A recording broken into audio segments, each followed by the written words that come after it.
Hey guys, Junior with Teach Me RV. Today we're talking about ACs while we're in this beautiful chaparral.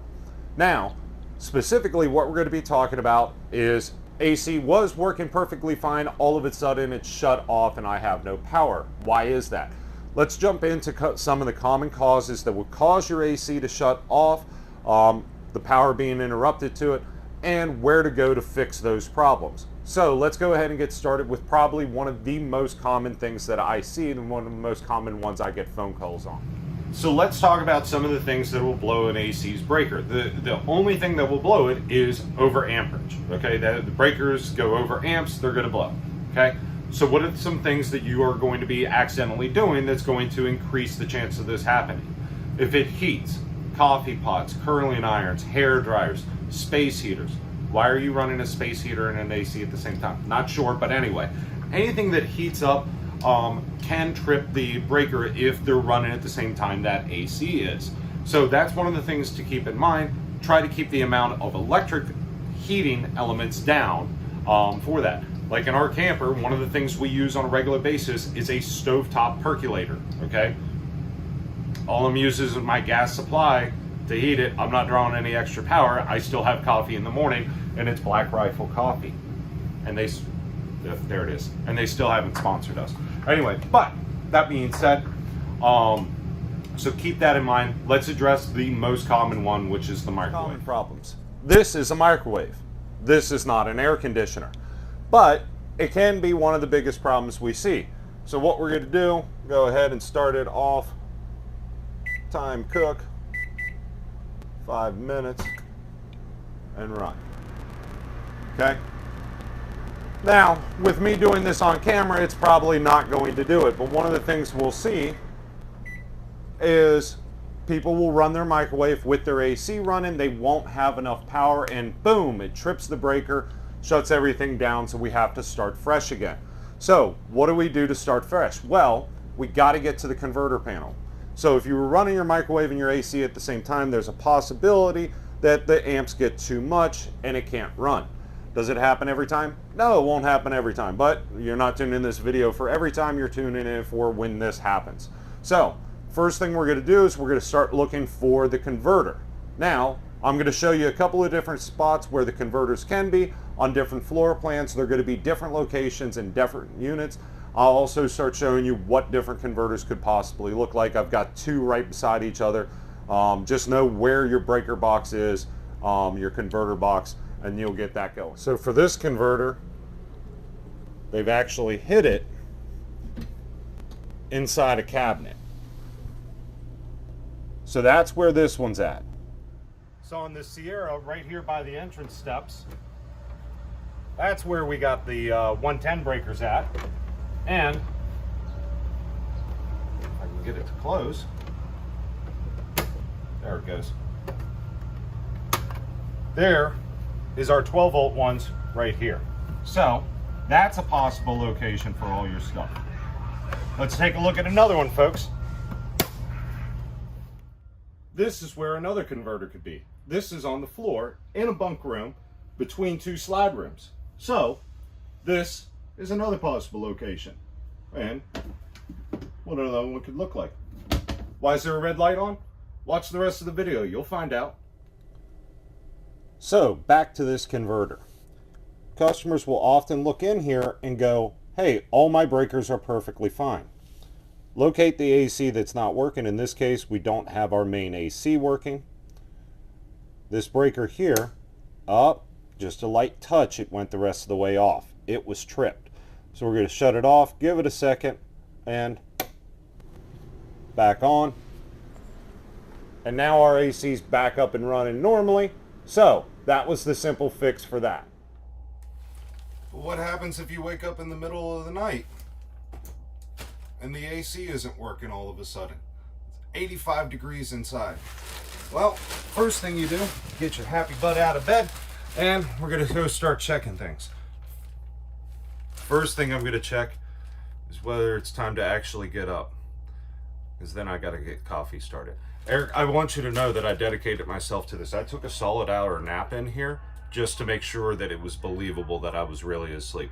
But we're going to go to the microwave and we're going to see if the microwave's got power. Let's go down there first. All right, so we're down here at the microwave. The microwave doesn't have power. Now that's a good indication that I don't have power coming to my camper. So I got a couple of things that I'm going to check. First thing I'm going to check, the thing closest to me, I'm going to check my converter. Remember a couple of seconds ago where we were checking breakers? We're going to check all the breakers.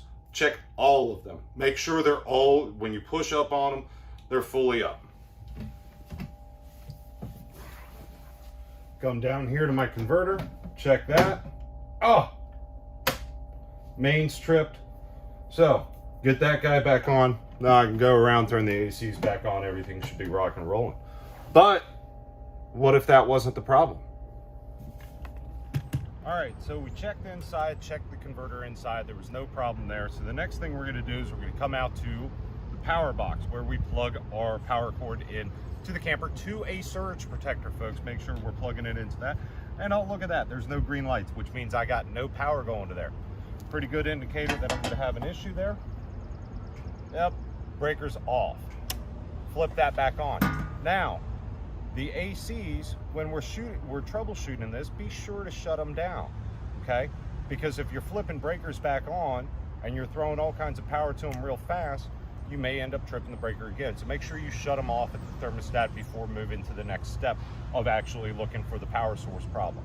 So let's go over one other one that could be an issue. It's not an issue on this Chaparral, so we're gonna go play with another camper. All right, so another possibility when we check the converter is we find a red light beside a fuse. Now, if you've watched our other videos, you'll know the red light indicates that there's a fuse blown. So we're gonna pop that guy out, toss him off to the side, grab our nice new good fuse, line him up. So we're gonna use the pliers. Push him in, good to go. Let's go check that AC, see if that makes it work. It's hot doing these videos with no AC on the day that it's 99 degrees. I did not think this one through. All right, so got our fuse back in on the Salem. Come over here to the thermostat, select cool, set temperature at 60 degrees. No, it's not gonna get there in a minute. It was 87 when we woke up in our Batman pants in the middle of the night. But we got AC working now. That's all that matters. Guys, this is just another video we're trying to do for you guys. If you have any questions about the topics in the video, please comment down below. I do read all the comments. It does take me a minute to get through all of them, but I do read and try to respond to all of them. That being said, make sure that you subscribe to the channel, like this video, and we'll try to keep pushing out more information like this. If you have any tips, tricks, videos that you want to see done, any troubleshooting videos within reason, comment down below. We'll see if we can get it done. If not, I'll explain why we can't. All right, guys, thank you for subscribing. Appreciate it. It's The Real JR. Have a great day. So, this was Steve's little note on the end of the video. Okay, because Steve has to approve anything Junior says about anything mechanical, because Junior actually doesn't know anything mechanical. He just repeats what Steve says. Steve, why aren't you on camera? Nope. All right, so back to what we were talking about. So I knew that breakers do trip in a campground when they were crowded. Steve was able to explain why. So here's why. And I'm going to recite this, and you tell me when I mess it up.